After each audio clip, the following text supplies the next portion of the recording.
അപ്പോൾ കാര്യങ്ങൾക്കെല്ലാം ഒരു തീരുമാനമായിരിക്കുകയാണ്.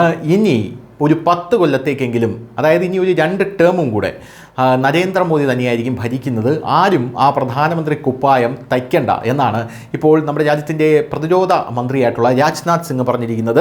2009-ലും 2034-ലും അതിനുശേഷമുള്ള വർഷങ്ങളിലും മോദി തന്നെയായിരിക്കുമെന്നാണ് രാജ്നാഥ് സിംഗ് പറയുന്നത്. വരാനിരിക്കുന്ന തെരഞ്ഞെടുപ്പുകളിൽ പ്രധാനമന്ത്രി പദവി ഒഴിവില്ലെന്നും BJP-യിൽ നരേന്ദ്രമോദി ചോദ്യം ചെയ്യപ്പെടാത്ത നേതാവായി തുടരുമെന്നും പ്രതിരോധ മന്ത്രി രാജ്നാഥ് സിംഗ് പറയുന്നു. ദേശീയ മാധ്യമത്തിന് നൽകിയ അഭിമുഖത്തിലാണ് അദ്ദേഹത്തിൻ്റെ ഈ പരാമർശം വന്നിരിക്കുന്നത്. ലോകത്തിലെ ഉന്നത നേതാക്കൾ പോലും ആഗോള കാര്യങ്ങളിൽ മോദിയുടെ ഉപദേശം തേടാറുണ്ട്. ലോക നേതാക്കളിൽ നിന്ന് ജന്മദിനത്തിന് ഇത്രയധികം വ്യക്തിപരമായിട്ടുള്ള കോളുകൾ ലഭിക്കുന്ന മറ്റൊരു പ്രധാനമന്ത്രിയെ ഇന്ത്യയിൽ ഞാൻ കണ്ടിട്ടില്ല. രാജ്നാഥ് സിംഗ് ഇങ്ങനെയാണ് പറയുന്നത്. പഹൽഗാം ഭീകരാക്രമണത്തിൽ സർക്കാരിൻ്റെ പ്രതികരണം മോദിയുടെ പ്രവർത്തന ശൈലിയുടെ ഉദാഹരണമായി അദ്ദേഹം ഉദ്ധരിച്ചു. ഓപ്പറേഷൻ സിന്ദൂറിന് മുന്നോടിയായി സൈന്യത്തിന് പൂർണ്ണ സ്വാതന്ത്ര്യം നൽകുന്നതിന് മുമ്പ് പ്രധാനമന്ത്രി 3 സൈനിക മേധാവികളുമായും ദേശീയ സുരക്ഷാ ഉപദേഷ്ടാവുമായും കൂടിയാലോചിച്ചിരുന്നുവെന്നും രാജ്നാഥ് സിംഗ് ചൂണ്ടിക്കാട്ടി.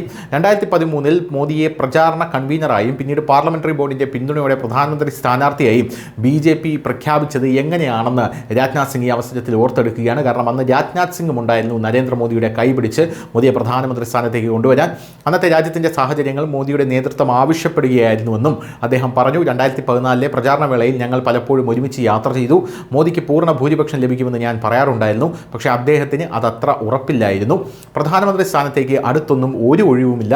2009, 34 വർഷങ്ങളിൽ അതിനുശേഷവും മോദി ഞങ്ങളുടെ സ്ഥാനാർത്ഥിയായി തുടരും എന്ന് തന്നെയാണ് രാജ്നാഥ് സിംഗ് വ്യക്തമാക്കിയിരിക്കുന്നത്. News desk, news India Malayalam.